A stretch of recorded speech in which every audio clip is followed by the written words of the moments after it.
ऊंची उड़ान भरनी है तो तरक्की का आसमान ढूंढना होगा, कामयाबी की फसल काटनी है तो मेहनत का बीज बोना होगा। बिल्कुल सुरभि, और कहते हैं इमारत वही टिकती है जिसकी नींव पक्की है। युवा नेतृत्व के हाथ में ही राज्य की तरक्की है और इसी सोच के साथ पंजाब के मुख्यमंत्री श्री भगवंत मान के नेतृत्व में पंजाब विकास की राह पर लगातार आगे बढ़ रहा है। नमस्कार, आपके साथ मैं हूं गौरव अग्रवाल। आपके साथ मैं हूं सुरभि शर्मा। स्वागत है आपका TV9 नेटवर्क के प्रोग्रेसिव पंजाब फोरम पर। मैं माननीय मुख्यमंत्री भगवंत मान से निवेदन करूंगी कि वो मंच पर आएं और हमारे साथ इस बातचीत में शामिल हों। स्वागत है आपका। जोरदार तालियों के साथ स्वागत करते हैं पंजाब के सीएम श्री भगवंत मान जी का। देखिए, आज हम प्रोग्रेसिव पंजाब फोरम की बात कर रहे हैं। हम बात कर रहे हैं पंजाब के इन्वेस्टमेंट की, लेकिन थोड़ा शुरुआत एकदम सीरियस क्वेश्चन से नहीं करेंगे। तो एक क्विक रिकैप जरूर अगर आप बताना चाहें हमारे तमाम व्यूअर्स को, जो इस वक्त आपको टीवी पर देख रहे हैं, जो इस वक्त यहाँ पर हैं, एक साल कैसा रहा आपकी सरकार का? देखिए, अगर आप अपने शू के लेसेस को जैसे एक बार बांध देते हो, अगर उसको 3-4 दिन बाद खोलोगे तो वो जम जाती है, वो तो उसको शायद मुंह से भी खोलना पड़ जाता है। 70 साल पुराना जो ताना बाना उलझा हुआ है, उसको 10 महीने में मैं ठीक नहीं कर सकता, लेकिन कोशिश कर रहा हूँ। वो किसी सूरज, बहुत बड़ी कहावत है हमारे पंजाब में, सूरज ने पूछा, कोई है जो मेरा, डूबते हुए सूरज ने पूछा, कोई है जो मेरा बदलाव बनेगा? तो छोटे से जुगनू ने कहा कि मैं कोशिश करूँगा। तो मैं दीपक हूँ, ये बात साफ है। मेरी दुश्मनी अंधेरों के साथ है, हवा तो बेवजह ही मेरे खिलाफ है। क्या बात है, क्या बात है।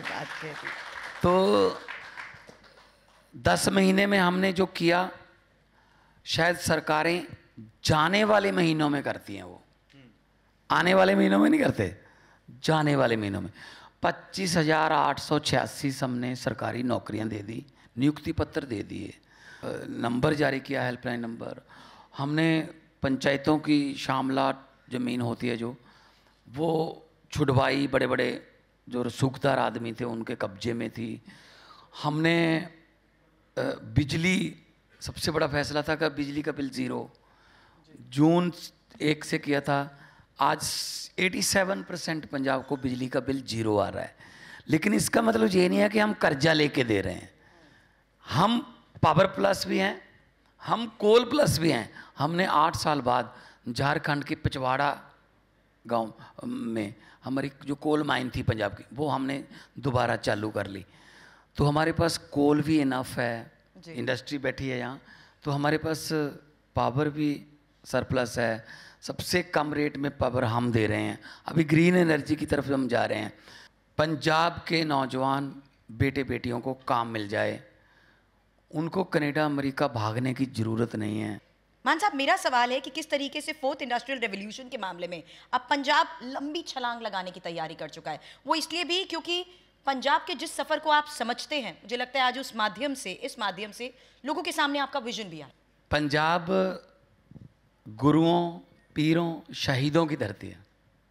ब्लेस्ड पीपल्स हैं वो। 3 करोड़ की आबादी है, मेहनती लोग हैं।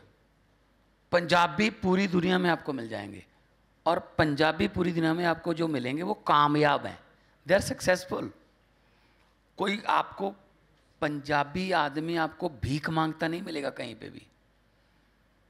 पंजाबी जो हैं, चाहे वो ब्राज़ील में चला जाएगा, अर्जेंटीना में भी पंजाबी बैठे होंगे, लैटिन अमेरिकन कंट्रीज़ में, Germany, Holland, Belgium, France, Italy, Melbourne, New Zealand, America, Canada, सब जगह पंजाबी हैं। लेकिन सारे कामयाब हैं क्योंकि हार्ड वर्किंग कौम है, हार्ड वर्किंग कौम है। तो मैं ये चाहता हूँ कि हमारे पास अगर इंडस्ट्री आती है, हम इंडस्ट्री को सिंगल विंडो क्लियरेंस, पहले भी सिंगल विंडो होती थी, लेकिन अब हर एक अफसर की अपनी अपनी विंडो होती थी। वो कहता मेरे वाली सिंगल विंडो ये है, अब तुम दूसरे वाली सिंगल विंडो पे चला जा। वो काम ख़त्म कर देंगे। मान सरकार की ये सिंगल विंडो या मान सरकार की ये जो नई औद्योगिक नीति है जिसका आप जिक्र कर रहे हैं, ये पुरानी औद्योगिक नीति से कितनी अलग है? और जो इन्वेस्टर्स यहाँ बैठे हैं या जिनसे आप बात कर रहे हैं या जो इन्वेस्ट करना चाहते हैं पंजाब में, उनके लिए इसमें सेंटर ऑफ अट्रैक्शन क्या है कि वो पुरानी को जो उन्होंने नहीं देखा वो नई में आएंगे? हमने इंडस्ट्री से बातचीत की, हम जलंधर गए, हम लुधियाना गए, हौजरी है, जलंधर स्पोर्ट्स इंडस्ट्री है, टेक्सटाइल अमृतसर में है।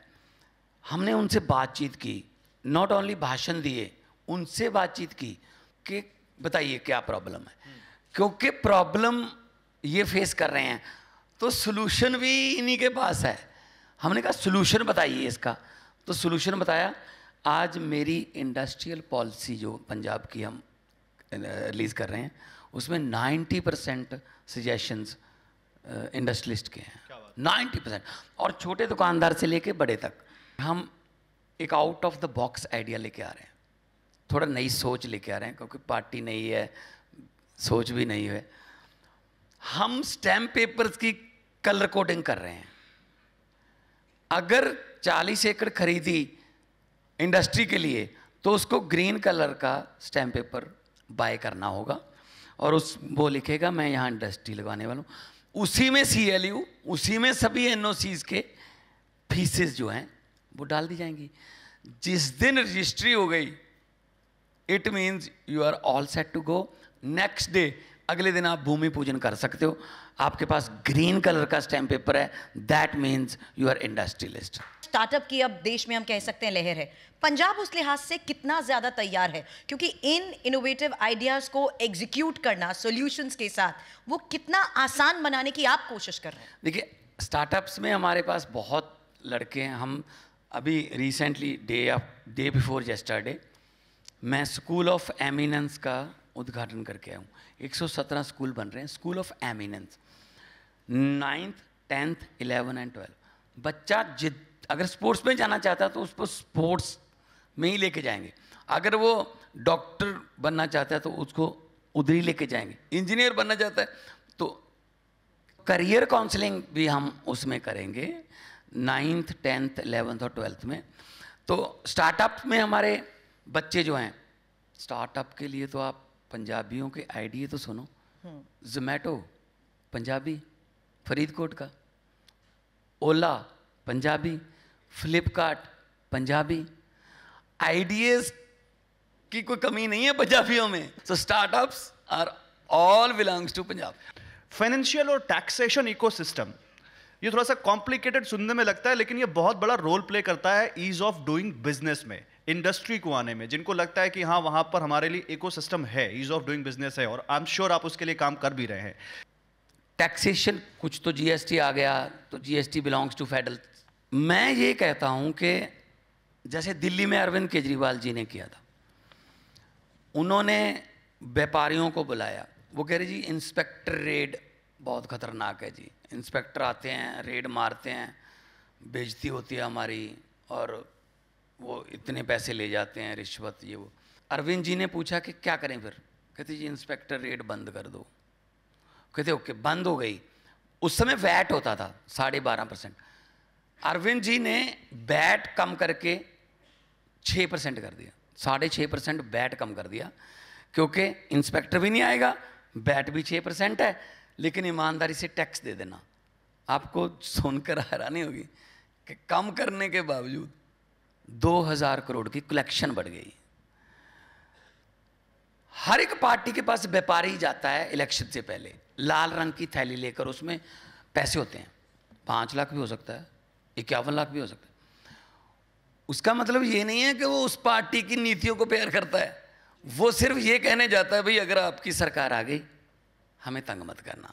दूसरे के पास भी लेके जाता है, अगर आपकी आ गई भाई साहब तो हमें तंग मत करना। क्या सरकारें तंग करने के लिए बनती हैं? सरकारें सहूलतें देने के लिए बननी चाहिए कि पंजाब में आप आइए, आपको थैली कल्चर, आपको ये वो कल्चर सब खत्म।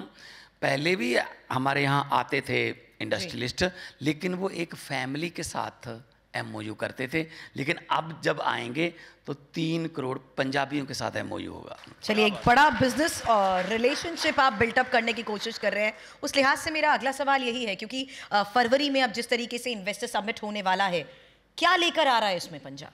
हाँ, 23-24 फरवरी को हम इन्वेस्टमेंट का एक सबमिट कर रहे हैं। पूरी दुनिया से लोग आ रहे हैं और ज़्यादातर उसमें NRIs भी हैं। वो खुद चाहते हैं कि पंजाब ने हमें बहुत कुछ दे दिया, हमें पंजाब को वापस देने का मौका मिलना चाहिए। ऑलरेडी हमारे पास टाटा स्टील है, कारगिल है, पेप्सिको है, हमारे पास फ्रेडनबर्ग है जो मर्सिडीज के सेंसर बनाते हैं, क्लास है जो हार्वेस्टिंग कंबाइंस बनाती है, जर्मनी की कंपनी है, वर्वियो है जो पराली से बायो एनर्जी बनाती। तो बहुत बड़े बड़े की प्लेयर्स हमारे पास हैं। स्वराज है हमारे पास, मोंटी कार्लो हमारा है, हीरो साइकिल हमारा है, वर्धमान हमारा है, सोनालिका ट्रैक्टर हमारे हैं। तो बहुत बहुत ज़्यादा स्कोप है।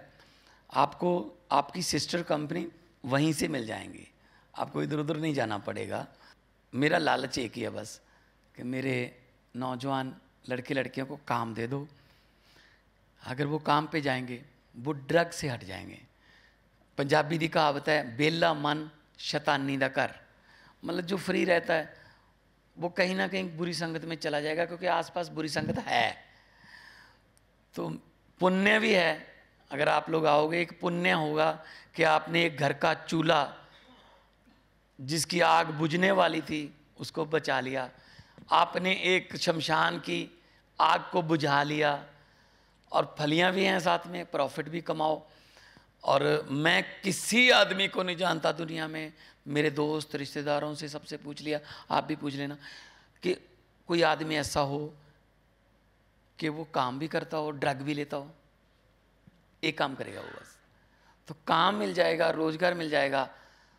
तो ये ड्रग वाली समस्या भी, हमारा जो माथे पर ये लगा हुआ है दाग, ये भी हम धोने में कामयाब हो जाएंगे। मैंने पार्लियामेंट में बोला था, जब 2-2 घंटे के भाषण चल रहे थे बड़ी बड़ी पार्टियों के, NRC का जो बिल था, ये समाज वो समाज ये समाज, मैंने कहा जी मुझे भी टाइम दीजिए। कहते नहीं, छोटी पार्टी को टाइम नहीं मिलेगा। मैंने कहा जी 30 सेकंड, स्पीकर साहब 30 सेकंड। कहते 30 सेकंड में क्या बोलेगा तू? मैंने कहा सर 30 सेकंड। मैंने कहा इनके 2 घंटे, मेरे 30 सेकंड। कहते चल ठीक है, चल बोल, आपका समय शुरू होता है अब। तो मैंने वहाँ बोला था कि लंबे सफ़र को मीलों में मत बांटिए, लंबे सफ़र को मीलों में मत बांटिए, कौम को कबीलों में मत बांटिए। एक बहता दरिया है मेरा भारत देश, इसको नदियों और झीलों में मत बांटिए। क्या बात है, बहुत बहुत बहुत बड़ी बात कही आपने। और उम्मीद करते हैं मान साहब की जो आप जिन उम्मीदों को लेकर आए हैं और जो आप कह रहे हैं वहाँ के यूथ्स के लिए जॉब्स क्रिएट करने का जो आपका सपना है, वो सपना ज़रूर पूरा हो। सर बहुत धन्यवाद आपका। मैं आपसे निवेदन करूँगा कि आप हमारे अगले सेशन के लिए मंच पर ही बने रहिए। पंजाब सरकार राज्य में औद्योगिक विकास की जो नई लहर लेकर आई है, वहाँ किस तरह से उसको गति मिलेगी, इस पर अब बात करने के लिए हम आपके साथ कुछ जाने माने उद्योगपतियों को भी मंच पर इनवाइट करेंगे और आपसे उनकी बातचीत कराएंगे और उनके मन में जो शंकाएं हैं, जो सवाल हैं, वो ज़रूर आपके सामने रखेंगे। सर आप प्लीज़, आपसे अनुरोध है, आप बने। पंजाब सरकार राज्य में औद्योगिक विकास की नई लहर लेकर आई है, लेकिन इस लहर को गति तभी मिलेगी जब उद्यमियों को प्रदेश सरकार का साथ मिलेगा। इसलिए भगवंत मान ने हमारे साथ अहम मुद्दों पर बात करने के बाद उद्योगपतियों से खास बातचीत की। पहले सेशन में पंजाब सीएम भगवंत मान ने देश के बड़े औद्योगिक घरानों से आए उद्योगपतियों के सवालों का जवाब दिया। हमारा तो गुरु नानक साहब ने 20 रुपए का लंगर लगाया था भूखे साधुओं के लिए, वो 20 रुपए अभी तक खत्म नहीं हुए। आप प्रेजेंटेशन दे दीजिए कि जो आप इंपोर्ट कर रहे हो, अगर हम पंजाब में उसको प्रोड्यूस कर सकते हैं तो आधा मिनट नहीं लगेगा साइन करने में मुझे फाइल पर कि इंपोर्ट करने की जगह made in Punjab, made in India, और इंडिया को नंबर 1 बनाना है। डिमांड बढ़ रहा है। बासमती जो हमारे पंजाब की बासमती है, उसका एक फ़ायदा यह है, जितनी पुरानी होती जाएगी उतनी खुशबू अच्छी होती जाएगी। तो बासमती हमारा किसान उगा रहा है। अभी थोड़ा धान से हम कोशिश कर रहे हैं कि उनको धान से निकाल कर कोई और फसलों की तरफ चलें। पराली और पानी जो ग्राउंड वाटर है वो बहुत हमारे लिए एक क्वेश्चन है बहुत बड़ा। गुरु नानक साहब ने आज से 500 साल पहले 600 साल पहले कह दिया था, पवन गुरु पानी पिता माता तरत महत। पवन हवा, हवा को गुरु का दर्जा, पानी को पिता का दर्जा, धरती को माता का दर्जा। उस समय तो कोई इंडस्ट्री नहीं थी, उस समय तो कोई पोल्यूशन नहीं होता था, उस समय तो कोई इलीगल तौर पे डंपिंग नहीं करता था पानी की धरती में, लेकिन उन्होंने उस समय बोल दिया था। तो हमें वातावरण तो बचाना ही है पंजाब का। इंडस्ट्री आजकल ज़ीरो लिक्विडिटी पे आ गई है, बहुत से इतने मतलब नए नए प्रोजेक्ट आ चुके हैं। एक सेकंड के लिए मान लेते हैं कि आप मेरी बात नहीं मानोगे, लेकिन उनकी बात तो मानो ना जो पंजाब में काम कर रहे हैं, कि उनको कैसा माहौल मिल रहा है। मेरा मकसद यही है कि आप आइए, प्रॉफिट बढ़ाइए अपना जी, और हमारे नौजवान बेटे बेटियों को काम दीजिए, क्योंकि भारत है एक मुंदरी, बीच में पंजाब नगीना। जो हीरा है वो पंजाब है, उसकी चमक थोड़ी फीकी हो गई थी, उसको और चमकाना है। दूसरे सेशन में सीएम भगवंत मान ने बिजनेस की दुनिया में कामयाबी की उम्मीद लेकर आए कारोबारियों की आशंकाओं को दूर कर उन्हें पंजाब में इन्वेस्ट करने के लिए आमंत्रित किया। पंजाब में निवेश को आकर्षित करने के लिए भगवंत मान सरकार 23-24 फरवरी को पंजाब इन्वेस्टर्स समिट का आयोजन कर रही है। हमारी हर वक्त यही कोशिश होती है, चाहे वो एग्रीकल्चर हो, चाहे इंडस्ट्री हो, चाहे एजुकेशन हो, चाहे हेल्थ हो, कि हम स्टेक होल्डर्स को बुलाएं, कि समस्याएं स्टेक होल्डर्स जो हैं वो फेस कर रहे हैं, लेकिन जहाँ समस्या हल भी वहीं पे है, हल वहीं से मिलेगा, सोल्यूशन भी वहीं पे है। हम एसी कमरों में बैठ के नहीं हल कर सकते। स्टेक होल्डर्स को हम अक्सर आगे रखते हैं। तो ऑब्वियसली अगर आप आके बताना चाहते हैं हमें, यू आर ऑलवेज वेलकम कि हम सजेशंस आपके पंजाब के लिए या इंडस्ट्री के लिए या उसमें अगर आप किसान को बचाना चाहते हो तो उसका पैरेलल सिर्फ डेयरी है। किसान की दिक्कत क्या हो गई है, उसको 6 महीने बाद पैसे आते हैं, और 6 महीने भी ऐसे हैं कि अगर आधा घंटा ओलावृष्टि हो गई, बेमौसमी बरसात हो गई, गए 6 महीने गए। वेरका को इतना स्ट्रॉन्ग कर रहे हैं, अभी हमने 100 करोड़ का लुधियाना में हमने किया है, 9 लाख लीटर एक दिन में वो प्रोसेस करते हैं, फिरोजपुर में किया। तो हम ये कर रहे हैं कि डेयरी को इतना बड़ा बना देंगे हम कि किसान को ज़मीन से ज़्यादा पैसे अपनी भैंसों से अपने उससे आने लगेंगे। हमारा फिल्म सिटी बनाने का आइडिया है, ये है हमारा, हम आपको सरसों के खेत भी मिलेंगे, आपको सूरजमुखी भी मिलेगी, आपको पहाड़ मिलेंगे, भाखड़ा नंगल का नीला पानी मिलेगा। ये आइडिया मेरे दिमाग में परफेक्ट है कि हम आप फिल्म बनाने के लिए आए, रिलीजिंग भी वहीं से करोगे, आपको हम पोस्ट प्रोडक्शन, एडिटिंग, डबिंग सब कुछ वहाँ पे आपको मिलेगा। इन जवाबों के जरिए हम समझ गए हैं कि किस तरीके से वन स्टॉप डेस्टिनेशन साबित हो सकता है आने वाले वक्त में पंजाब। आपकी जो डीप अंडरस्टैंडिंग है फिल्म इंडस्ट्री के साथ साथ पूरी इंडियन मार्केट को केटर करने की, मुझे लगता है आज इस मंच के माध्यम से निवेशकों को कई अहम सवालों का जवाब तो मिल ही गया होगा।